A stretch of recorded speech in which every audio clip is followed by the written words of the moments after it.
reclaiming power with initiative. Talk about reclaiming power with initiative. But we also have a beautiful new set of panelists to be invited onto the stage. If we could invite Dr. Emily Letran onto the stage, please. Dr. Emily? Next, I would like to call upon Preeti. Please welcome Dr. Emily taking the stage, coming from the USA to the Women Economic Forum, from many miles away, the CEO of Exceptional Leverage, a high-performance coaching. She is a serial entrepreneur and a TEDx speaker and a web speaker now.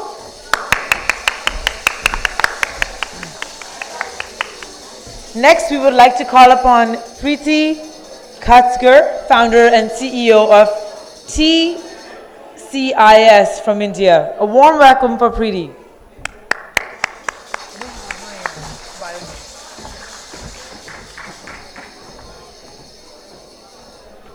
Welcome. Radhika Shukla. Radhika, are you with us? Give us a shout. Uju Ubekwe.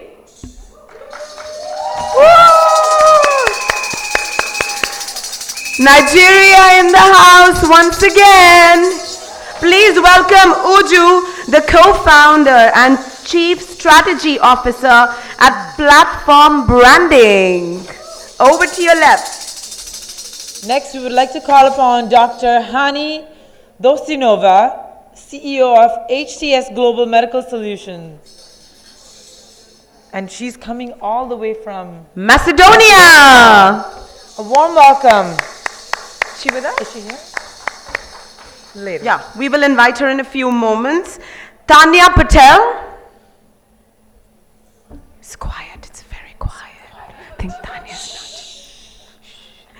Amani Abu Tair. Amani, are you with us? Yes. What a pleasure to welcome the lovely Amani, coming all the way from Jerusalem, Palestine. What an honor, representing the voice of the Palestine, a passionate inventor, a mother, an entrepreneur, an educator. Absolute pleasure. To initiate this discussion, it's my pleasure to invite Dr. Emily to speak with us.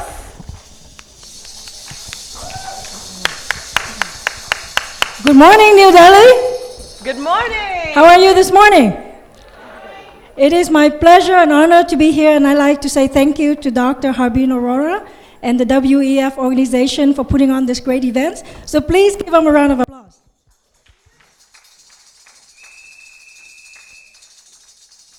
How many of you have ever encountered a situation that changed your life? Yes, raise your hand. Yeah. How about if you have encountered a situation that you have to reinvent yourself, you have to learn things all over again, and you become a different person? Anybody? Great. Well, you know, I want to share with you my story. I'm originally from Vietnam. I was born back in the late 60s during the Vietnam War. So growing up, what I saw on TV were bombings, dead bodies, people fleeing villages, and a lot of propaganda. At the age of 8, I lost my mother due to cancer. At the age of 13, I escaped from Vietnam, the communist country. I escaped with my aunts. We were on a little boat on the ocean for 7 days, and we ended up living in a refugee camp in Malaysia. When I escaped, I left my dad and 2 siblings back home, and I never saw him again. So when I came to the United States, my luggage were hope and faith. I remember staying every night trying to translate almost every word from English to Vietnamese so I could understand what was being taught to me. I used to sleep on the floor for several years because there were 10 of us in a 2-bedroom apartment. And I drove a broken car that left me stranded on the road several times. There was no cell phone back then. You couldn't really call for help. But with all of that, I was very driven. I finished dental school at UCLA. I got married, have 3 beautiful children, and I have multiple dental offices. And now I'm traveling the world speaking and teaching entrepreneurs how to reinvent themselves and how to be high performer. You know, nothing is as ever easy as it looks, right? If you look at me, the whole 4 feet 11 inches, you probably wouldn't know that I was a refugee in Vietnam, that as a professional, I constantly still have to deal with discrimination, whether I'm a woman or I'm Asian. And as a mom, I actually had to deal with my son's attempted suicide because he was bullied at school. You know, we are so much more than what people can see, all of us, and we hold everything inside. So I want you to have 3 takeaways that I want to share. The first one is to have clarity, to be very clear in your values, what's important to you, and follow your dream. The second one is to take care of yourself. Because as a mom, as a boss, as a wife, as a community leader, you have to be well in order to take care of other people. And thirdly, thank you, to always be authentic. To treat yourself as the most important person because you're the best of who you are. Everybody else is taken, right? So I would like to leave you with this thought. Dr. Robert Schuller says, tough times never last, but tough people do. I know I'm in a room with a lot of tough people. And I wish you the best success in everything you do. I hope you have a happy life, successful life, be a leader in your community, and may the floss be with you. Thank you. Thank you so much, Dr. Emily, for your beautiful, heartfelt advice. Be you. Everybody else is taken. Simple as that. Thank you. Really wonderful to have you with us. Preeti, it's my pleasure to welcome you to speak with us. Thank you so much. Namaskar. Can everybody do namaskar? So namaskar in India means like when you meet somebody wholeheartedly, we welcome you to India.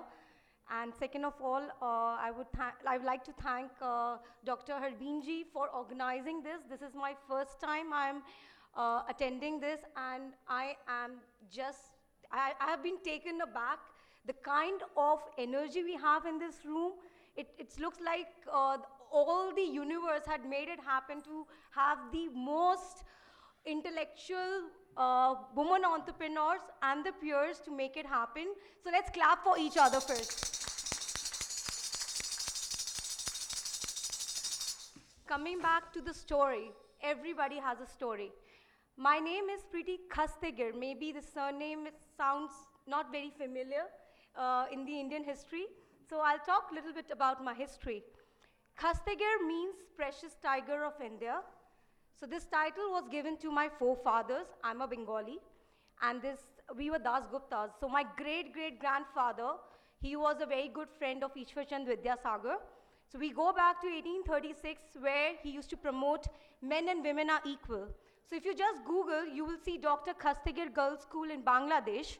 So a part of me, though I'm a Bengali, is my heritage comes from Bangladesh, but at the same point of time, my grandmother comes from royal family of Calcutta, Chaudhary family of Calcutta, whereby the grandfather, Suresh Chand Chaudhary, was responsible for Industrial One revolution in India.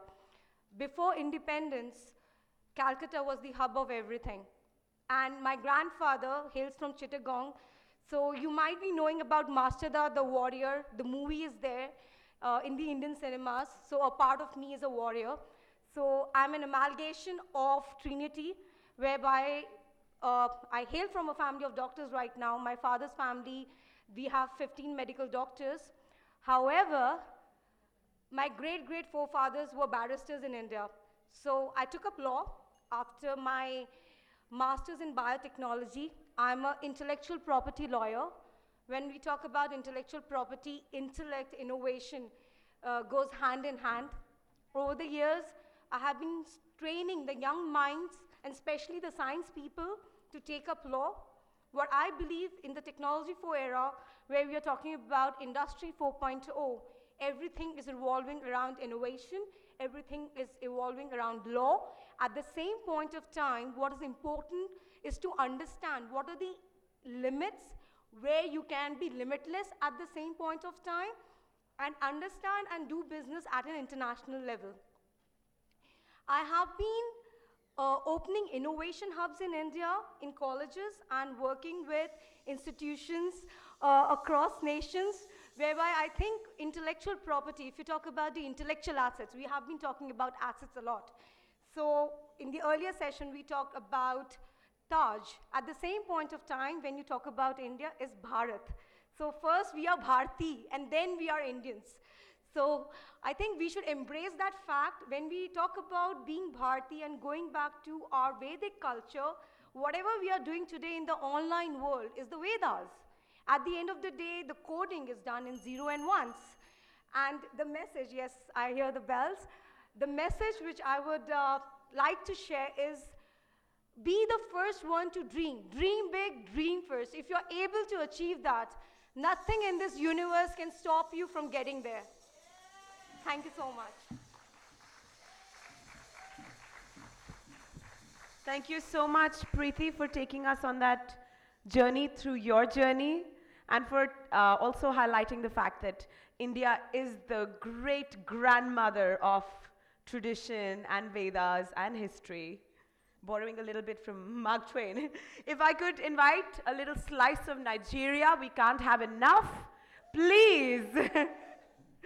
Uju, welcoming you. The co-founder and chief strategy officer at Platform Branding. Thank you very much for that warm introduction. My name is Uju, like he said, and I want to take 2 minutes to talk to you about Reclaiming Power with Initiative. So, what is power and why should we want it? And why should anybody be led by you? Power is different from authority and status. Power enables you to influence others. And why should anybody be led by you? You have to do power. Power is not a thought, it's something you do every day. And one of the ways that you can look at it is, as women, studies have shown that if you're warm, people perceive you as not being intelligent. Whereas if you're intelligent, they perceive you as acting with authority. So I'd like to invite everybody now, even if it's not in your nature, that you need to do power.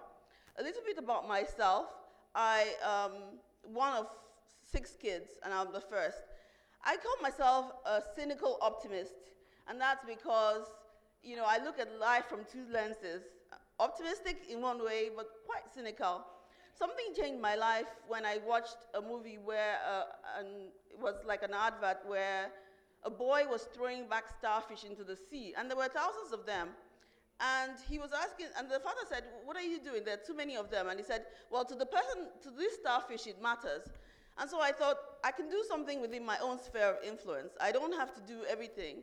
And so from that day, I love writing. I started writing in my local newspaper under a pseudonym, Frank, and it got published. At first, I would run out and buy 6 papers, and suddenly I noticed that it was getting published. And so I stopped buying the newspapers, and my sisters would be like, "Uju, today I saw Frank online." And so that's what I started doing. I joined some women associations. I became class president of my class. I became the first female national president of my alma mater. And we set up an investment club. We set up a cooperative. And my mantra is to help one woman every time. I only shop from women if I can help it. And I want to advise us to look at ways to pay it forward. So I say that service, we cannot all be famous, but we can all be great by service. Thank you.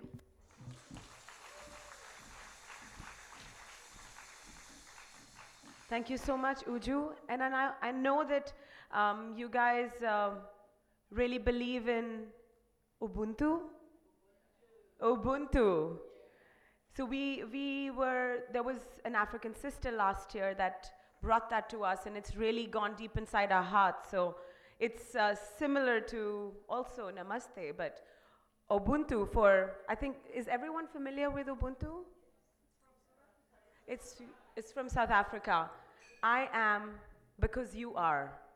So it's a very reciprocal idea that is the very foundation with which they curate their lives and also their businesses, as we've seen in the last talk. So thank you for being Africa and all the beauty that you guys are. Thank you.